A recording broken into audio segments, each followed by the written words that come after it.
Bonjour, dans cette petite vidéo je vais vous expliquer l'utilisation que vous pouvez faire du matériel de numération que je vous ai envoyé, qui est un matériel très simple et qui doit vous permettre de mettre en place des petits rituels qu'on fait d'habitude en classe et qui sont extrêmement importants pour la construction de la compréhension du système de numération décimale. Donc c'est voilà, un petit peu contraignant, mais vous verrez que c'est pas grand chose et les enfants en général aiment beaucoup faire ça.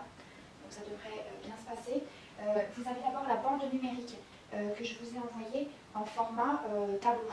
Pourquoi? Parce que ce format tableau il est intéressant parce que les enfants peuvent comprendre la logique de la numération. Voilà, vous avez toutes les têtes de ligne qui sont les dizaines complètes et qu'il faut que les enfants apprennent par cœur tout simplement. Donc qu'est-ce qu'on peut faire avec ce tableau? Je vous l'ai mis sur un document. On peut compter à l'endroit, le plus loin possible. On peut aussi compter à rebours, c'est-à-dire à l'envers. Alors l'avantage de compter à rebours, c'est que l'enfant ne peut pas s'appuyer sur la comptine numérique, c'est-à-dire sur la petite musique qu'il a l'habitude d'entendre. Il est obligé du coup de réfléchir à la structure des nombres, donc c'est très important de le faire aussi à rebours. Ensuite on peut compter de 2 en 2, de façon à travailler aussi les nombres pairs et impairs.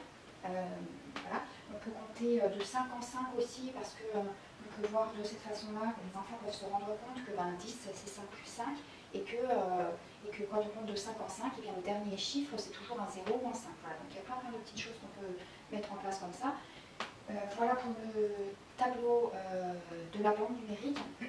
Ce que je vous conseille, c'est de mettre le 0 aussi, de rajouter le 0, je ne sais pas pourquoi il n'y est pas, parce que le 0 est un nombre à part entière et il ne faut pas que l'enfant oublie qu'il a vraiment une valeur. Le deuxième outil que je vous ai donné, c'est un tableau de numération. Donc ça, c'est vraiment l'outil essentiel, pas seulement en CP, mais ensuite dans les autres classes. Il permet à l'élève de se créer une image mentale des nombres et de comprendre le système de numération décimale, qui n'est pas évident, en tout cas dans ces classes-là. Donc vous avez soit un tableau de numération avec dizaines d'unités, je vous conseille de commencer par celui-là, et puis ensuite pour ceux qui sont plus à l'aise et qui veulent passer aux centaines, il n'y a pas de souci hein, bien sûr, et donc ils pourront prendre le tableau de numération avec les centaines ajoutées. Voilà, le principe de la numération décimale, évidemment pour nous ça vous paraît évident, mais pour les enfants c'est très compliqué. On n'a que 10 chiffres dans notre système de numération, et avec ces 10 chiffres on va former tous les nombres jusqu'à l'infini. Donc ce qu'il faut que les enfants comprennent, c'est que quand on a utilisé les 10 chiffres et qu'on arrive à 10, donc au nombre 10, eh bien on va créer une dizaine, donc un paquet de 10 qu'on va passer dans la colonne des dizaines. Donc en fait, ce qui est important de comprendre, c'est que le chiffre, il va changer de valeur en fonction de sa place dans le nombre. Voilà, et c'est ce à quoi sert le tableau de numération. Alors avec ce tableau de numération, je vous ai fait passer également des disques nombres. Donc les disques nombres, on les utilise dans la méthode de Singapour. Vous avez les unités qui symbolisent les unités, hein, donc voilà, tout simplement. Les dizaines qui symbolisent les dizaines. Donc en fait, un disque nombre de dizaines, eh bien, il représente 10 unités. Et puis pareil pour les centaines, un disque nombre centaines, et puis il représente 10 dizaines. Voilà, alors l'idéal ce serait que vous ayez des jetons, vous voyez. Alors vous donnez un nombre de jetons, peu importe lequel, à votre enfant. Au départ, il faut que ce soit en dessous de 100. Et vous allez, l'enfant va commencer par créer des dizaines avec ses jetons. Donc il va créer des dizaines, des paquets de 10. Et ensuite, il va les placer dans son tableau de numération comme ceci.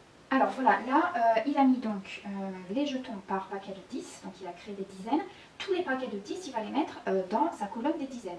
Toutes les unités seules, c'est-à-dire ce qu'il n'a pas réussi à mettre par paquet de 10, il va le mettre dans la colonne des unités. Et du coup, alors moi j'ai des gros disques, hein, mais vous aurez des plus petits disques.